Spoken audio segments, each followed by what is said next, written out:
like to thank all the people who helped us with this surge, people on my staff who gave a lot of support to the process, people from the outside who also gave us support. Really appreciate all of them. There's one person here today that I really need to recognize who gives us support each and every day, does a great job of leading our university, and that's our president, Dr. Mark Keenum.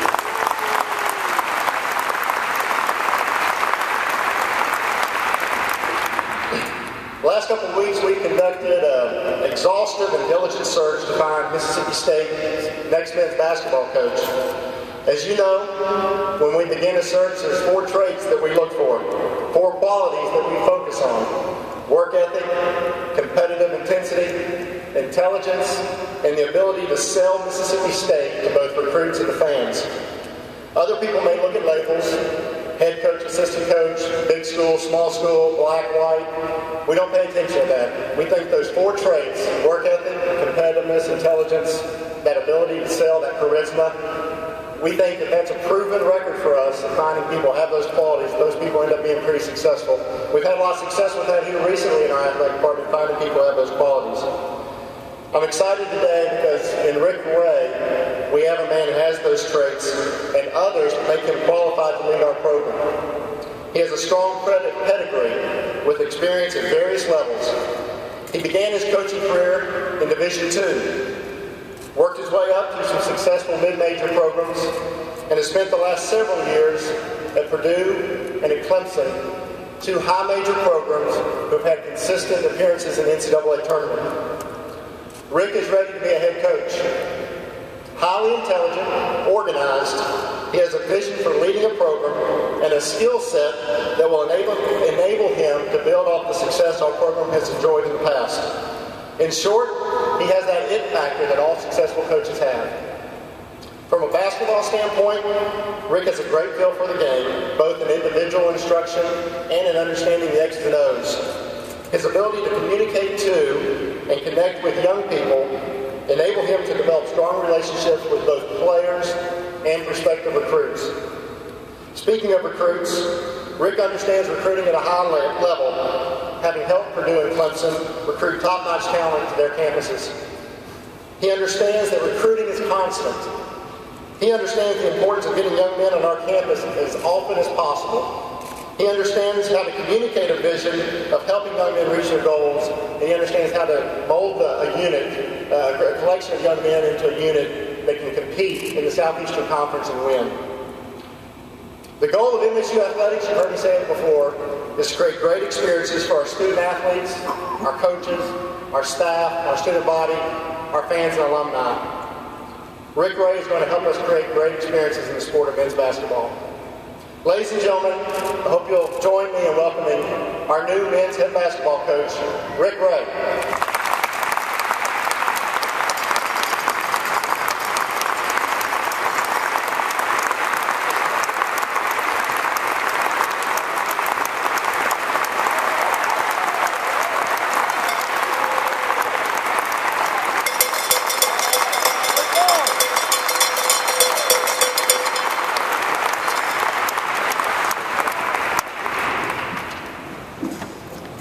Said I could take the hat off.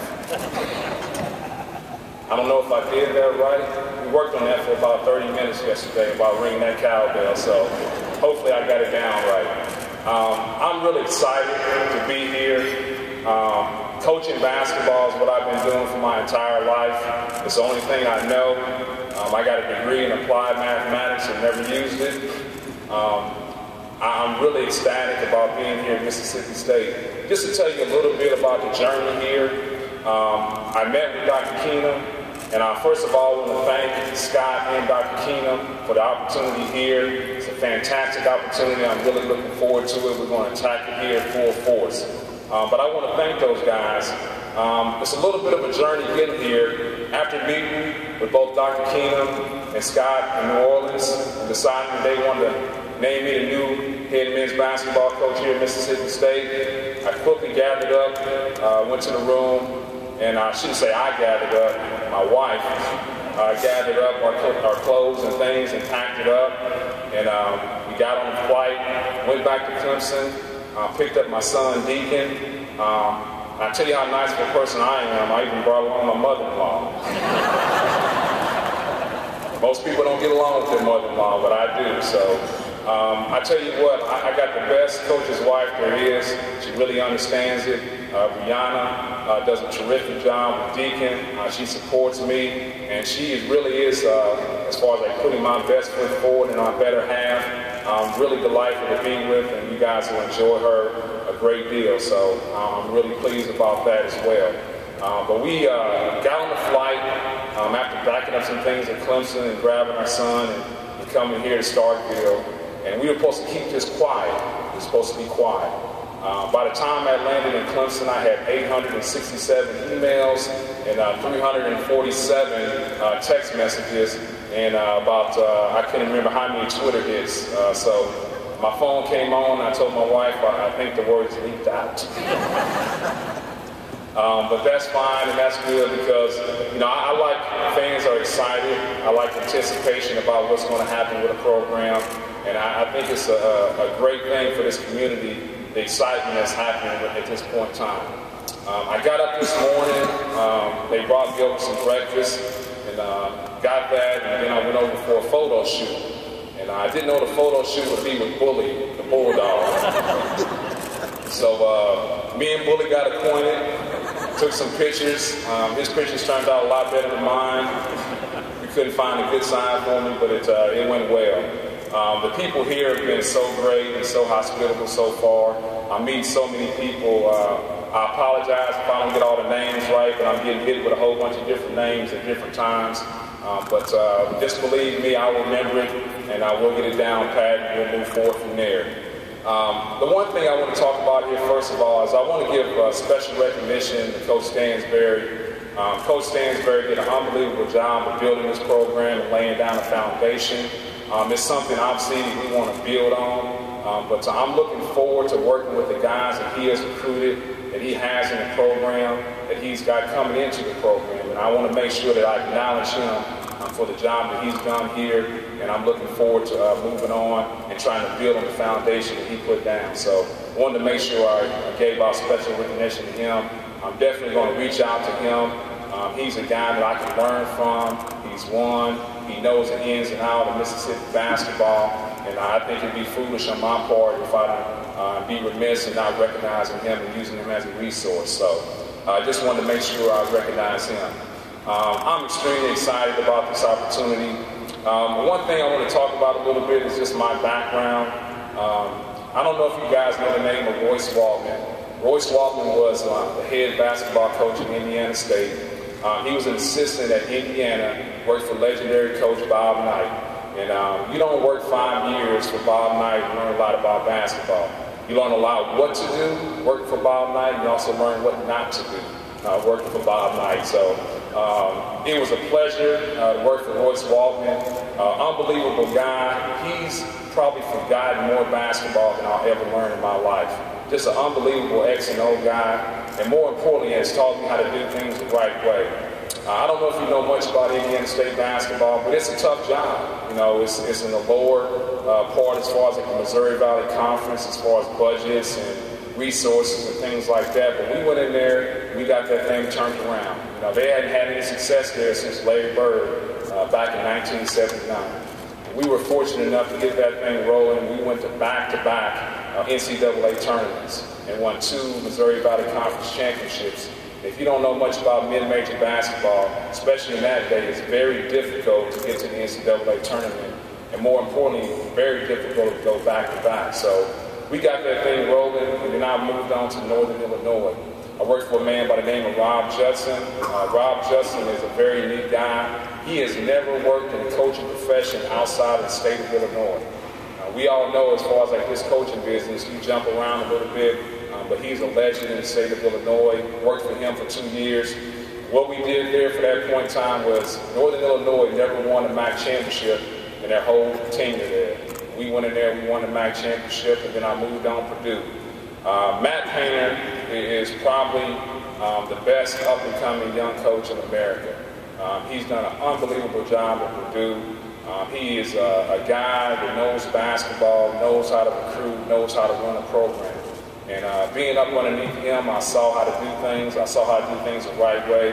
But the biggest thing that I got from him is like instilling toughness and hard-nosed into your team. But that's one thing that I cherish and I relish, I don't ever want to walk off this court knowing another team played harder than us and played tougher than us. And that's one thing I won't tolerate with this basketball team. We may not have the most talent, we may not have the best shooters, we might not be the longest guys on the court, but I'm telling you what, we're going to fight you. And that's what I'm looking forward to as far as like instilling in this basketball team and having that trait right there. I was fortunate enough to go work for Brad Brownell.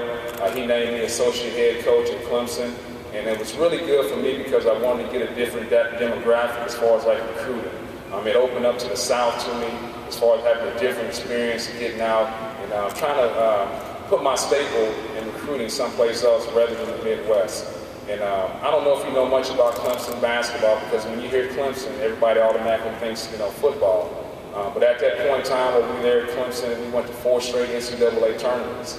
And only 19 teams in the country at that point in time have done that in the nation. And only 2 teams in the ACC. And when most people hear the 2 teams in the ACC have done that, they automatically think Duke and North Carolina. But that wasn't the case at all. It was actually Duke and Clemson at that point in time. So Brad is a guy that really knows X's and O's. He knows how to build a program, and he does it the right way. And I was really fortunate to work for him. And I tell you what, through this whole process, as far as like people coming after me to be a head coach, I was waiting for the right opportunity. I've been offered some jobs at a lower level. I've been offered some jobs that I think were quite right for me and my family. And this thing came along, and it was really a no-brainer. It wasn't something I even had to ponder or think about. And Coach Brownell said, hey, I would hate to lose you. I knew this time would come, but he said, you'd be a fool if you turned down an opportunity to be the head coach of Mississippi State and go try to see if you can figure out how to win in the SEC. And I thank him for that. He's been really fundamental in my life as far as like instilling the right beliefs in me and doing things the right way. The one thing I know you guys want to hear is about what's going to happen with this team. And I'm telling you this, we will be successful. I don't know how to lose. That's the only thing I've ever done is win ball games. And I don't care like if you're an assistant coach, the associate head coach, if you're coming from a winning program, you know how to win. And that's one thing that we're going to do. And I think the guys on the team are looking forward to that. I got a chance to meet the young men on the team last night. And I told them that, hey, this is a difficult situation because you signed on to play for a different coach and a different staff. Now you got a new coach coming in. And so I'm not going to sit here and like try to sugarcoat this thing and say this is going to be something that's going to be easy for you in this transition. But I tell you this, if you give me your all, if you're open and you give 100% of yourself on the basketball court, you'll see that I come from a tradition of winning, okay? The program that I'm going to run is going to be a situation where guys are going to flourish, okay? I really believe in individual player development. Okay, in the huddle, at the end of practice, when everybody said, like, let's get good today or we got better today. No, the team doesn't get better unless that individual gets better, okay? I want to make sure that we're getting the most out of each individual player. I want guys to have success individually because the only way we're going to have success as a team is if each guy gets better and has individual success, okay?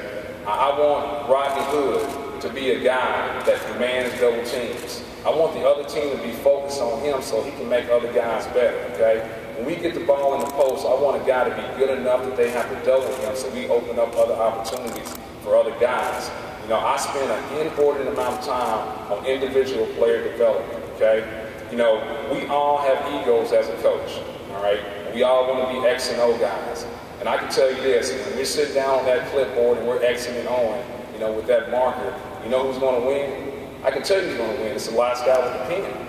That's the guy that's going to win. That's not the way the game is played. It's played through the players, and we're going to make this a players program. Now, I'm going to be an integral part in it, but at the end of the day, we want the guys to have ownership of the team and understand that they're going to go out there and make plays for us, and this is going to be their team, and we're going to win and lose based on how good of a basketball player they end up becoming. And so, they got to make sure that they're putting 100% into their game to go out and do the things that we need to do to be successful in the SEC.